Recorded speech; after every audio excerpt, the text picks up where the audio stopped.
বর্তমানে ওমানে কাজের উদ্দেশ্যে বাংলাদেশিদের যাওয়ার বিষয়টি নিয়ে মিশ্র চিত্র দেখা যাচ্ছে। তবে 2025 সালের ডিসেম্বর মাসের সর্বশেষ আপডেট অনুযায়ী সাধারণ শ্রমিকদের জন্য গণহারে ভিসা এখনও খোলেনি, কিন্তু দক্ষ ও নির্দিষ্ট কিছু ক্যাটাগরিতে লোক আসা শুরু হয়েছে। নিচে বিস্তারিত পরিস্থিতি তুলে ধরা হলো। দক্ষ কর্মীদের আসা শুরু হয়েছে। ওমান সরকার বাংলাদেশিদের জন্য যে 12টি বিশেষ ক্যাটাগরি উন্মুক্ত করেছে, সেই সব পেশায় যেমন ডাক্তার, ইঞ্জিনিয়ার, নার্স, শিক্ষক, হিসাবরক্ষক ও দক্ষ টেকনিশিয়ান কর্মীরা এখন নিয়মিত ওমান যাচ্ছেন। এছাড়াও বড় বড় স্বনামধন্য কোম্পানি যেমন গালফার বিশেষ অনুমতির মাধ্যমে বাংলাদেশ থেকে দক্ষ টেকনিক্যাল কর্মী নিয়োগ দিচ্ছে। 2.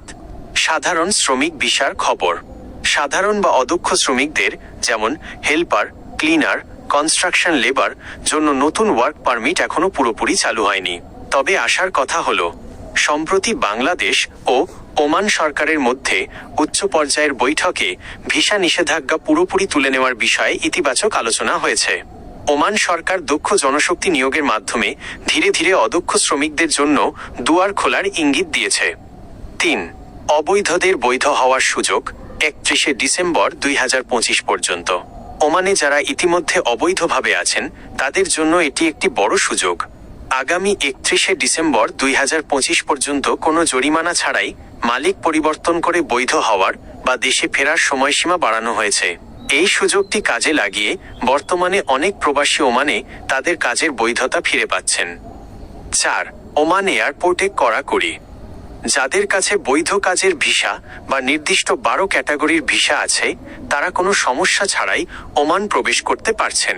তবে ট্যুরিস্ট ভিসায় গিয়ে সেটিকে কাজের ভিসায় রূপান্তর করার সুযোগ এখন সম্পূর্ণ বন্ধ। 5. দালালের খপ্পর থেকে সাবধান। বর্তমানে অনেকেই সব ভিসা খুলে গেছে বলে প্রচার করছে। মনে রাখবেন, সাধারণ ওয়ার্ক পারমিট বা ফ্রি ভিসা এখনো সবার জন্য উন্মুক্ত নয়। তাই কোনো এজেন্টের কাছে বড় অঙ্কের টাকা লেনদেনের আগে অবশ্যই মাসকাটের বাংলাদেশ দূতাবাস বা বিশ্বস্ত সূত্রে ভিসার সত্যতা যাচাই করে নিন।